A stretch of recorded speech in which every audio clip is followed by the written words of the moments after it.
আসসালামু আলাইকুম বন্ধুরা, আশা করি সবাই অনেক ভালো আছেন। চলে এসেছি আরো একটি বোরিং ভিডিও নিয়ে, যার কোনো আগামাথা নাই। আগামাথা নাই কথাটি বলার উদ্দেশ্য কিছুক্ষণের মধ্যেই টের পাবেন যদি ভিডিওটি না টেনে সম্পূর্ণ দেখতে থাকেন আর আমাদের সঙ্গেই থাকেন। ঘুরতে ঘুরতে হঠাৎ করে আজকে চলে এসেছি মাওয়া ফেরিঘাট। হ্যাঁ, এটা হচ্ছে মাওয়া ঘাট। এগুলো হচ্ছে পদ্মার তাজা ইলিশ। যদিও এগুলো খুব বেশি তাজা না, কারণ দেখতেই পাচ্ছেন এগুলো একটি বাক্সের মধ্য থেকে বের করা হয়েছে, আর যে বাক্সে ভরা ছিল শুধু বরফ আর বরফ। তবে মাছগুলো খুব বেশি একটা পুরনো বলে মনে হচ্ছে না, কারণ এগুলো যথেষ্ট তাজা ছিল। আর মাছ দেখলে, ইলিশ মাছ সাধারণত দেখলেই বোঝা যায় সেটা কতটুকু তাজা। যাই হোক, আমরা এই মাছ খাওয়ার জন্য আজকে যে রেস্টুরেন্টটাকে বেছে নিয়েছি, এই হচ্ছে সেই রেস্টুরেন্ট। আর এইখানেই আজকে আমরা বসবো।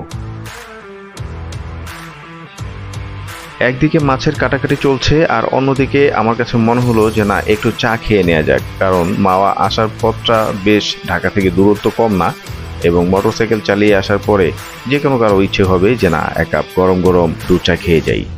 তো আমরাও ওইখানে চা খেতে শুরু করেছি, আর ওইদিকে এই ভদ্রলোক মাছ কাটাকাটি শুরু করেছে। ইচ্ছে মতো নিজের মন মতন মাছ কেটে যাচ্ছে।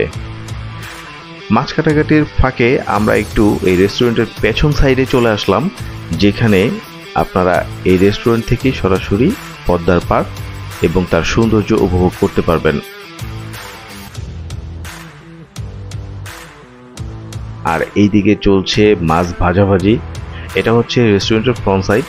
এখানেই সাধারণত কাঁচা মাছ এবং সেগুলো কেনার পরে আপনারা ভাজার দৃশ্য এখানেই দেখতে পাবেন।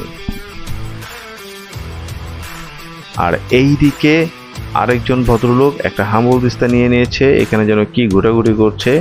হ্যাঁ, এগুলো হচ্ছে ইলিশ মাছের লেজ, যেগুলো কড়া করে ভাজার পরে এই হামল দিস্তার মধ্যে দিয়ে বেশ সুন্দর করে গুঁড়ো করার পর তারপর এই কড়াইয়ের মধ্যে রেখে যত উপকরণ আছে ভর্তার সবগুলোকে মিক্স করে এবং হাতে ডলে ডলে বেশ চমৎকার করে এই ভর্তাটিকে বানানো হয়েছে। এটা দেখতেও যেমন সুন্দর তেমনি সুন্দর এখান থেকে ফ্লেভার বেরোচ্ছিল। যারা এর আগে মাওয়া এসেছেন তারা হয়তোবা সবাই জানেন। ভর্তা করতে করতে মামা আবার আমার হাতে একটু দিল চেখে দেখার জন্য যে আসলে ভর্তাটা কেমন বানিয়েছে। মাশাল্লাহ, খাওয়ার পরে বুঝলাম আসলে যথেষ্ট মজা ছিল। খাওয়ার ভিডিওটা দেখালাম না, দুঃখিত। খাওয়া শেষ হয়ে যাওয়ার পরে প্লেটের দৃশ্যটা আপনারা দেখতে পাচ্ছেন।